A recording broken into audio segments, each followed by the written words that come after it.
మాజీ సర్పంచుల పెండింగ్ బిల్లులకు లైన్ క్లియర్ అంటూ 10 లక్షల లోపున్న వాటిని విడుదల చేస్తాం. ప్రజాప్రతినిధులను గత ప్రభుత్వం వీధి పాలు చేసింది. బీఆర్ఎస్ నేతలు ఎంత తక్కువ మాట్లాడితే అంత మంచిది. డిప్యూటీ సీఎం బట్టి మీరు ఎక్కువ మాట్లాడుర్రి. గత ప్రభుత్వం నాటి ప్రజాప్రతినిధులతో పనులు చేయించి ఆ బిల్లులు చెల్లించకుండా పెండింగ్ లో పెట్టిందని డిప్యూటీ సీఎం బట్టి విక్రమార్క ఆగ్రహం వ్యక్తం చేశారు. దాదాపు అంటే 10 లక్షల లోపు ఉన్న బిల్లులను త్వరలో క్లియర్ చేసేందుకు ప్రభుత్వం ఆలోచన చేస్తుందని తెలిపారు. తమ ప్రభుత్వం ఏర్పాటయ్యే నాటికి 1300 కోట్ల వరకు పెండింగ్ బిల్లులు ఉన్నాయని పేర్కొన్నారు. ఇందులో 10 లక్షల లోపు ఉన్న బకాయిలు 400 కోట్ల వరకు ఉన్నాయని వాటిని క్లియర్ చేస్తామని తెలిపారు.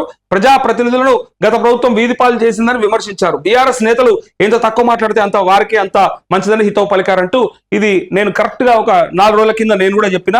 బట్టి విక్రమార్క ఆయన ఇంట్లో ఏం జరుగుతా ఉన్నది, ఎంత పర్సెంటేజ్ ఇస్తే ఆయన బిల్లులు క్లియర్ అయినాయి, A1 కాంట్రాక్టర్లై 12,000 కోట్ల రూపాయలు ఎట్లా రిలీజ్ చేశారు, ఈ చిన్న ఎందుకు చేయట్లేదు, మరి గ్రామాలలో సస్తా ఉన్నారు, అటుపక్క పనులు నాసిరకమని సంపుతరాలని, పైగా ఇటు పక్క బిల్లులు ఇయ్యరు, ఇటు ఏఈలకు డిఈలకు ఆ ఇంజనీర్లకు కమిషన్లు చెల్లించుకోవాలి, ఇటు వచ్చి ప్రభుత్వానికి కూడా చెల్లించాలంటే అటు ప్రభుత్వం చెల్లించలేదు కాబట్టి ఈ చిన్న బిల్లులు ప్రభుత్వానికి ఏమి ఒరగాయి కాబట్టి రిలీజ్ చేస్తలేరా అని అడిగినాం కదా అన్నట్టుగా దానికి సంబంధించినటువంటి వార్త వచ్చింది. ఇక బిల్లు క్లియర్ అవుతున్నాయని వార్త తెలిస్తే వెంటనే నాకు కొంతమంది కాంట్రాక్టర్లు ఫోన్ చేసి, అన్న మీరు చెప్పడం వల్ల సరే మీ ఒక్కని ప్రయత్నం అని అంటే నేనన్నా నా ఒక్కని ప్రయత్నం కాదు అంటే మీరు కనీసం ఆ టాపిక్ తీసిరన్నా, ఈ మధ్యలో ఎవరు మా గురించి మాట్లాడలేదు, మా చిన్న కాంట్రాక్టర్ల గోసబుచ్చుకుంటా ఉన్నాయి ప్రభుత్వాలు, గతంలో రిలీజ్ చేయలేదు ఇప్పుడు రిలీజ్ చేయలేదు, ఏ ప్రభుత్వం మాకు సంబంధం లేదు, కానీ మా పైసలు అయితే మేము పెట్టి ఉన్నాము, గ్రామాలలో పనులు చేస్తున్నాము, ఆత్మహత్యలు చేసుకున్నాము, ఊర్లు ఇడిచిపెట్టిపోతున్నాము, పుస్తకాలు అమ్మి మరి పనులు చేపిస్తే మా పరిస్థితికి ఇట్లా ఉన్నదని చెప్పి బాధపడ్డటువంటి వాళ్ళందరినీ కూడా నేను ఇలా మాట్లాడితే అన్న అట్లీస్ట్ కొంత ముందర పడ్డది, కొంత సరే ఏదో ఒక రకమైన ఒత్తిడి జరిగింది, వాళ్ళు ఇవ్వడానికి రిలీజ్ చేయడానికి సిద్ధమైనరు, థ్యాంక్ యూ అన్నా అని మార్నింగ్ కాల్ చేశారు నాకు కొంతమంది కాంట్రాక్టర్లు. సో ఈ ప్రకారంగా ఇక మాజీ సర్పంచ్లకు బిల్లు క్లియర్ చేస్తారని ఈ వార్తతో పాటు ఇక్కడ ఇంకొక ఇంపార్టెంట్ ఇదే సర్పంచ్ల ముచ్చట ఉన్నది. ఇగో పంచాయతీ ఎన్నికలకు పైసల భయం అంటూ ఇదే సర్పంచ్ల ముచ్చటనే. పంచాయతీ అధికారులకు కత్తెరట, ఇక కత్తెర పెడతారట, పంచాయతీ అధికారులకు కత్తెర. ఒక పని చేయరు, ఈ అధికారాలను మొత్తం తీసేసారు, ఇక అన్ని మీరే పరిపాలించుకోరు. ఇక గ్రామ పంచాయతీల లెక్కకైతే ఎట్లా ఉంటుందంటే ప్రథమ పౌరులను ఎందుకు పిలుస్తారంటే ఈ దేశ ప్రధాని వచ్చినా కూడా మొదలు సర్పంచ్లే పిలుచుకుంటారు, సర్పంచ్ ఆ సభాధ్యక్షుడు ఉంటాడు ఆ గ్రామంలో ఏదైనా మీటింగ్ జరిగితే. అంత ముఖ్యమైనటువంటి కీలకమైనటువంటి పదవి అది. ఇలా నియోజకవర్గానికి ఎమ్మెల్యే ఎట్లనో దేశానికి ప్రధాని ఎట్లనో ఆ గ్రామానికి సర్పంచ్ అట్లా.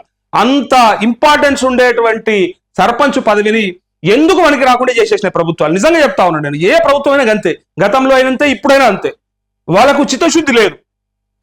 పల్లె పట్టుకొమ్మలి దేశానికి అని చెప్పి నీతులు చెప్తారు. మళ్ళా వాళ్ళ స్పీచ్లల్లా వేదికల మీద పల్లెలే దేశానికి పట్టుకొమ్మలు అని చెప్పి గ్రామ స్వరాజ్యం ఆనాడు గాంధీ మహాత్ముడు అన్నాడు, ఇలా మనం తీసుకొస్తున్నామని నీతులు చెప్పడానికి చూస్తారు కదా. అసలు పాపం ఏ మాత్రం పట్టించుకోకుండా, బిల్లులు క్లియర్ చేయకుండా, బిల్లులు ఇవ్వకుండా, అసలు ఎట్లాంటి నిధులు రాకుండా దారుణాతి దారుణమైనటువంటి పరిస్థితులను నెట్టివేయబడేదే ఇలా గ్రామ పరిపాలన. ఇక్కడ మళ్ళా అధికారులను కూడా కత్తెర పెట్టి కడియేస్తామని చెప్తారు. పంచాయతీలకు వచ్చే ఆదాయ మార్గాలన్నీ గత ప్రభుత్వం క్లోజ్ చేసింది. నేను వాళ్ళు గొప్పోళ్ళు వీళ్ళు సక్క చేస్తుర్రు అని చెప్తలే, ఆ దొంగలే వీళ్ళు దొంగలే. ఎవడైనా చేసినోడంతా మంచి చేస్తే మంచోడు అవుతాడు, చెడు చేస్తే దొంగ అవుతాడు. అందుకే గత పరిపాలన కూడా జరిగింది. ఎంతో మంది ఆత్మహత్యలు చేసుకోవడానికి ప్రయత్నం చేశారు, కొంతమంది చనిపోయారు కూడా, అది మనం చదివినాం కూడా వార్తలప్పుడు.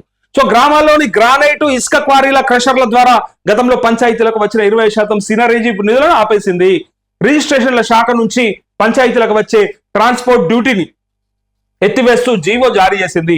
ఇక పంచాయతీలకు మాత్రమే దక్కాల్సిన ఉపాధి హామీ నిధులను దారి మళ్లించింది. దీనికి తోడు గ్రామాల్లో చెత్త ఎత్తడానికి, మొక్కలకు నీళ్లు పోయడానికి 5 లక్షలు పెట్టి కొత్త ట్రాక్టరు, 1.88 లక్షలు అంటే 1,88,000 పెట్టి ట్రాక్టర్ ట్రాలీ, అట్లే 1,83,000 పెట్టి ట్యాంకర్ ను నాటి సర్పంచుల చేత అప్పటి ప్రభుత్వం కొనిపించింది. వాటి నిర్వహణకు సైతం సర్పంచులు అష్ట కష్టాలు పడ్డారు. ఇది వాస్తవం, ఉన్నాయి అమ్ముకున్నారు. ఇక కొన్ని జాగాలలో మాత్రం కాదని చెప్పేసారు. అయితే ఇప్పుడు వీళ్ళు ఏం చెప్తున్నారంటే లక్షలు పెట్టి గెలిచిన చివరికి అప్పుల పాలైన సర్పంచులు, భార్య మెడలోని పుస్తలమ్మి మరి అభివృద్ధి పనులు, గత 10 ఏళ్లలో బిల్లులు రాక పలువురు సూసైడ్, ఇటు ఫండ్స్ అటు పవర్స్ లేని దయనీయ స్థితి. అటు ఫండ్స్ లేవు, ఇటు పవర్స్ లేవు. ఎన్నికలకు సర్కార్ రెడీ అవుతున్న పల్లెల్లో కనిపించని జోష్ అంటూ, జోష్ కాదు కదా ఏమీ లేదు.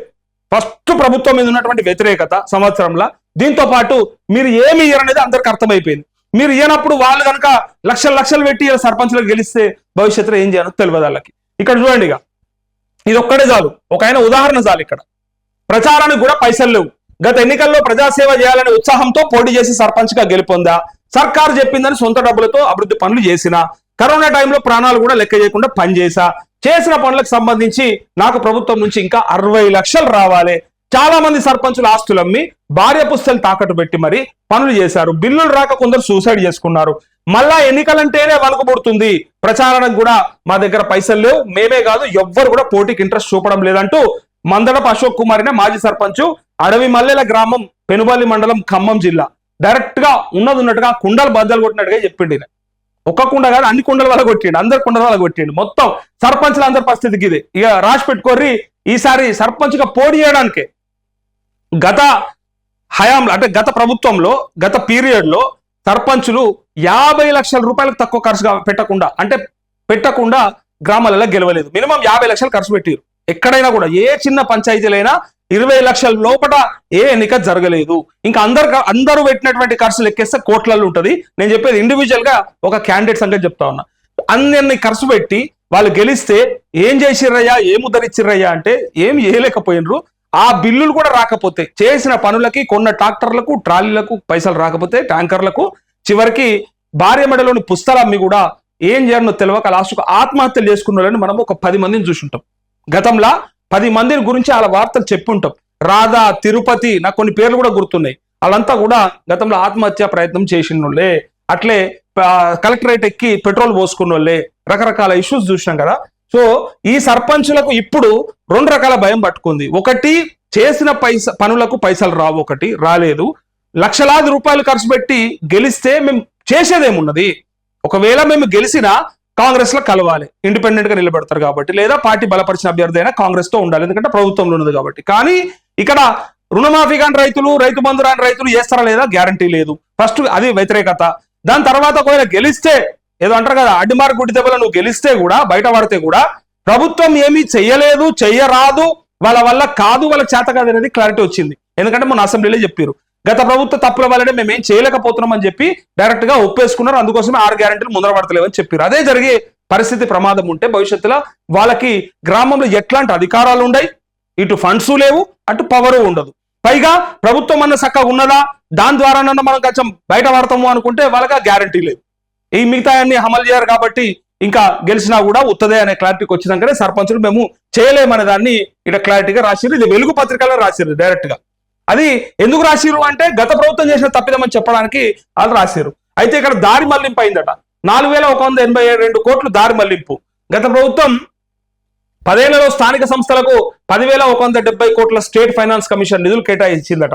కానీ అందులో కేవలం 5,988 కోట్లు విడుదల చేసి మిగిలిన 4,182 కోట్లు దారి మళ్లించింది. ఇలా 42% నిధులు ఇవ్వకుండా పక్కదారి పట్టించడంతో పంచాయతీలు తీవ్ర ఆర్థిక సంక్షోభంలో పడ్డాయని ఆనాడు జరిగిన తప్పిదాన్ని గుర్తు చేస్తూ మేము ఏమంటారు కదా, మేము సొక్కమైన వాళ్ళము, మేము శుద్ధ పూసలము అని చెప్పుకోవడానికి ప్రయత్నం చేసి ఇప్పుడు మేమేదో ఉద్ధరిస్తామని చెప్తా ఉన్నారు.